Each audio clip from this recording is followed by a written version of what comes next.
اگلا سوال ایک بھائی کی طرف سے ہے، وہ پوچھ رہے ہیں کہ علی بھائی نے کم از کم 10 سال دعوت اسلامی میں گزارے ہیں، جی ہاں، پلیز ان سے پوچھ کر بتائیں کہ کیا وجہ ہے کہ ہم لوگوں کو نماز پڑھتے ہوئے کم از کم 20 سال ہو چکے ہیں لیکن ماتھے پر کوئی نشان نہیں پڑ سکا، لیکن دوسری طرف جو بچہ بھی دعوت اسلامی میں جاتا ہے تو کچھ ہی عرصے میں اس کے ماتھے پر سجدے کا نشان نمایاں ہو جاتا ہے جسے ہم محراب بھی کہتے ہیں، آخر اس کی کیا وجہ ہے؟ یہ وجہ ان سے آپ پوچھیں، میں بھی آپ کو بتا دیتا ہوں ٹیکنیکل ریزن بھی اس کی۔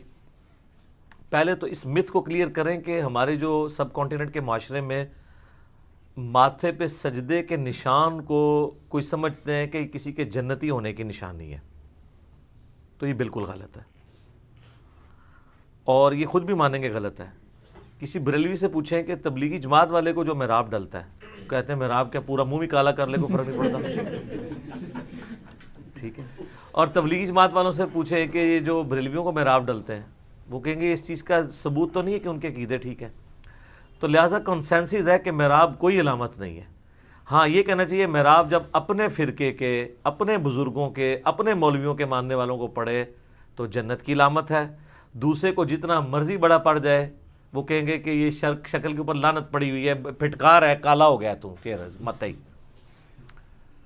قرآن حکیم میں نبی علیہ السلام کے صحابہ اکرام علیہم رضوان کے بارے میں یہ چیز آئی ہے، سورۃ الفتح پارہ نمبر 26 میں، اعوذ باللہ من الشیطان الرجیم، بسم اللہ الرحمن الرحیم، محمد الرسول اللہ صلی اللہ علیہ وآلہ وسلم، محمد اللہ کے رسول ہیں، والذین معہ اشداء علی الکفار، اور جو ان کے ساتھی ہیں یعنی آپ کے صحابہ اور اہل بیت، یہ کافروں پہ تو بڑے سخت ہیں، رحماء بینہم، آپس میں رحم دل ہیں، تراہم رکعا سجدا یبتغون فضلا من اللہ ورضوانا، تم انہیں دیکھو گے رکوع اور سجدے کی حالت میں اپنے رب کی رضا جوئی چاہتے ہیں ہر وقت، سیماہم فی وجوہہم من اثر السجود، اور ان کے چہرے پر سجدوں کے آثار نظر آئیں گے، ذالک مثلہم فی التوراۃ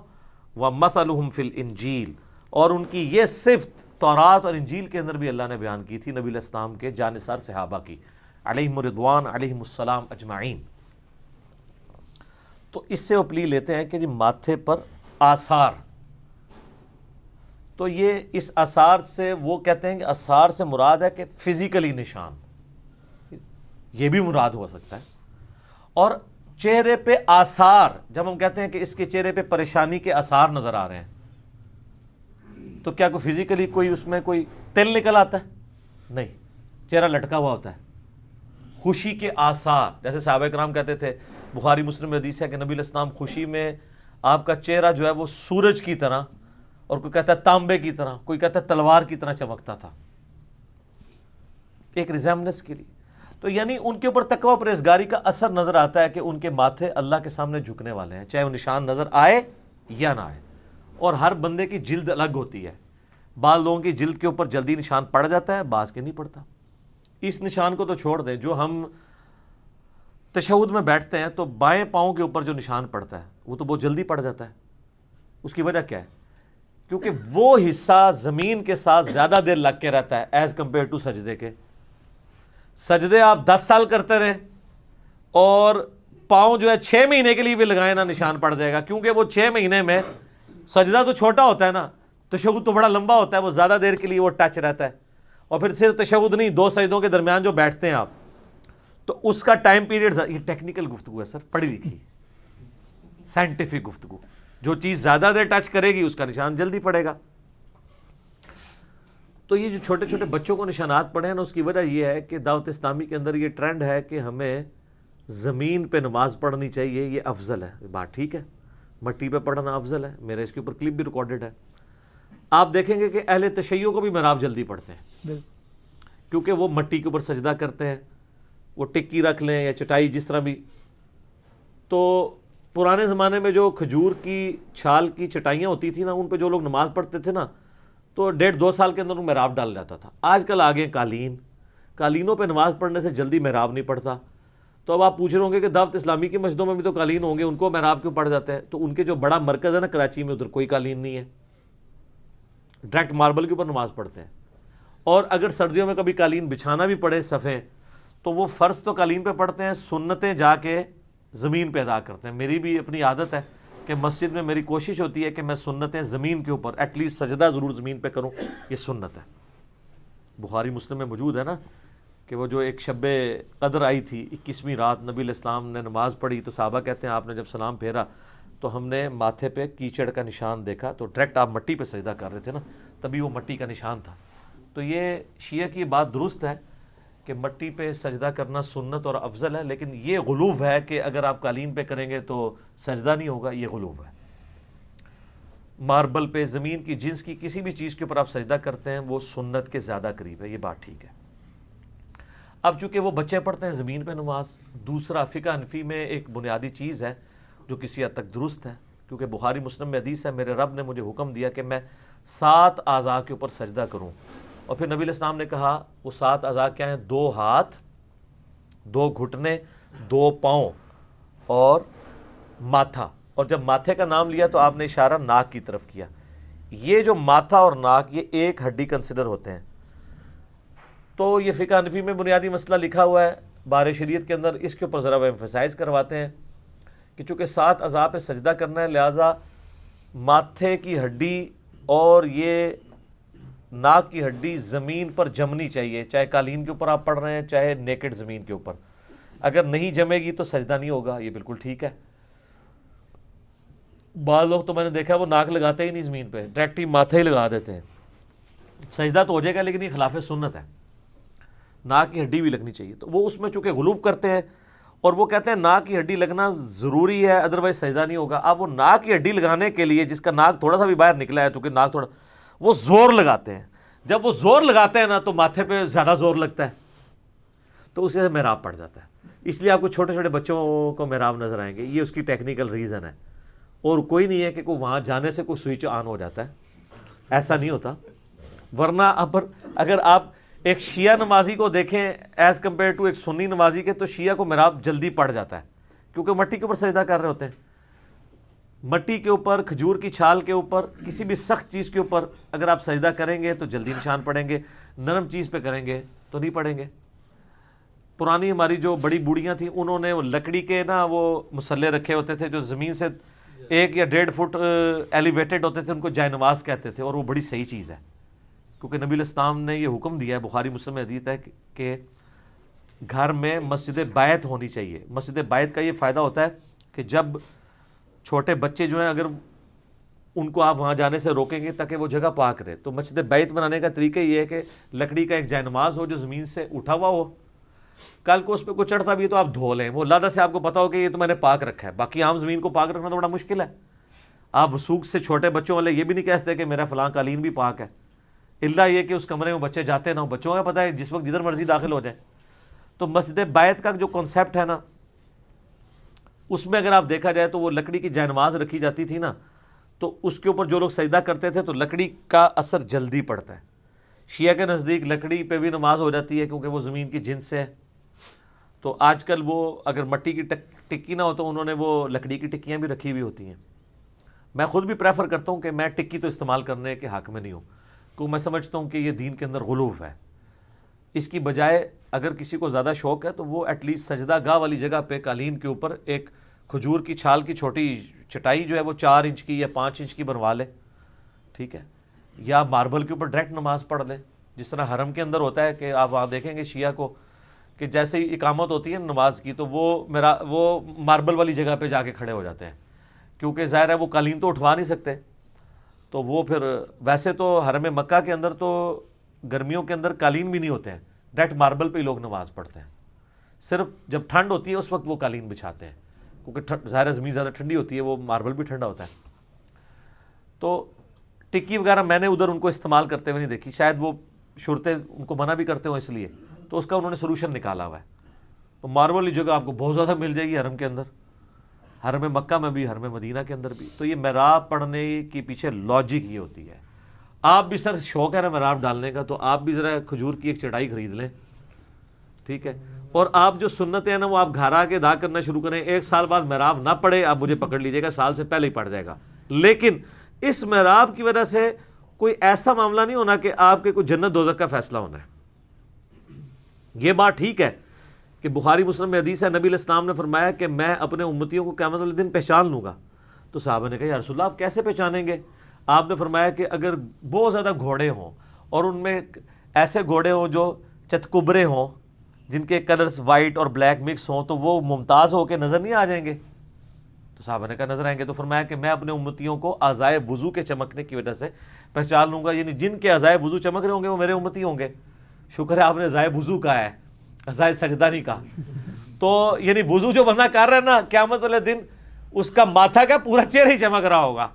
تو مراب نہ بھی ڈلے, ٹینشن نہیں لینی, وضو کرنے دی برکت نال بھی سب کچھ ہونا ہے. ٹھیک ہے, لیکن اعضائے وضو کا چمکنا بھی اس چیز کی گارنٹی نہیں ہے کہ آپ جنت میں جائیں گے. یہ صرف رسول اللہ کے امتی ہونے کی گارنٹی ہے, کیونکہ پولیس رات کے اوپر چھانٹی ہونی ہے. پولیس رات پہ اللہ تعالیٰ قرآن میں فرماتا ہے نا کہ سورہ الحدید کے اندر, سورہ التحریم کے اندر, کہ وہ منافقین مومنین سے کہیں کہ ہم دنیا میں تمہارے ساتھ ہوتے تھے, نمازیں پڑھتے تھے, سب کچھ تھے, یعنی اوپر پر سے مسلمان تھے. ایون قادیانی وہ بھی کہہ رہے ہوں گے ہم بھی نمازیں پڑھتے تھے, تو ہمیں اپنے نور میں سے دے دو کچھ. اعضائے وضو ان کے بھی چمک رہے ہوں گے, لیکن پولیس رات پہ آ کے چھانٹی ہو جائے گی. وہاں پھر اسی نے آگے نکلنا ہے جس نے کوئی سونا جا پیر پکڑیا ہوا, بشرطے کہ وہ پیر او ہوئے جس نو قرآن اچ پیر کیا گیا, اور وہ ہوتا ہے وقت کا پیغمبر. ٹھیک ہے نا, جو سورہ بنی اسرائیل میں ہے کہ ہم ہر شخص کو اس کے امام کے ساتھ اٹھائیں گے. وہ کہتے ہیں قرآن میں لکھا ہے اماموں کے ساتھ اٹھایا جائے گا. سر قرآن نو یہ پتہ ہی نہیں ہے اس اعتبار سے, جو اللہ تعالیٰ کہتا ہے کہ میرے علم میں تو نہیں ہے زمین و آسمان کے اندر کوئی ہستی جسے میں نے اپنا نائب بنایا ہو. کیا انداز ہے کہنے کا, مراد یہ کہ جب میرے علم میں نہیں ہے تو تم نے کہاں سے گھاڑ لی, یعنی ہے ہی نہیں ہے. جب اللہ کے علم میں نہیں ہے تو مینس وہ چیز ایگزسٹ ہی نہیں کرتی. لہذا قرآن میں انبیاء کے علاوہ کوئی امام ایگزسٹ ہی نہیں کرتا جو امت کا امام ہو. بخاری مسلم میں آتا ہے نا, عبداللہ ابن مسعود کو نبی علیہ السلام نے بلا کے کہا کہ عبداللہ قرآن سناؤ. کہ یا رسول اللہ قرآن آپ پہ نازل ہوا ہے, میں آپ کو سناؤں؟ فرمایا مجھے دوسروں سے سن کے مزہ آتا ہے. تو انہوں نے سورہ نساء پڑھنی شروع کی. پڑھتے پڑھتے سورہ نساء کی آیت نمبر 41 پہ پہنچے کہ وہ وقت کیسا ہوگا کہ جب ہم ہر امت میں سے ایک گواہ کو اٹھائیں گے, اور اے نبی علیہ السلام ہم آپ کو گواہ اٹھائیں گے اپنی امت کے بارے میں. تو آپ نے کہا عبداللہ بس کرو, عبداللہ بس کرو.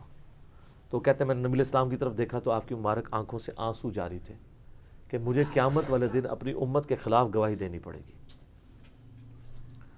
تو وقت کا جو پیغمبر ہے وہ ایز اے امام قیامت والے دن اٹھایا جائے گا جو اپنی امت کے اوپر گواہی دے گا.